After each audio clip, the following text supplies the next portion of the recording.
ठीक आहे, मान्य आहे, पण याचा कधी विचार केला का की हे स्वातंत्र्य कोणी दिलं आणि आपण स्वातंत्र्याची काळजी घेतो का हे सांग.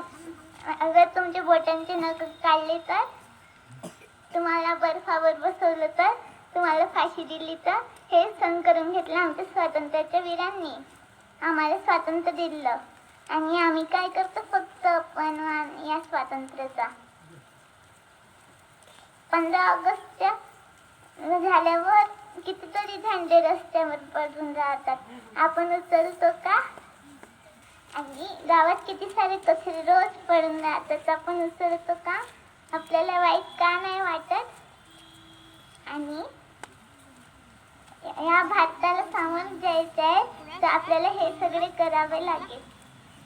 असे मी 2 शब्द समाप्त करते. जय हिंद.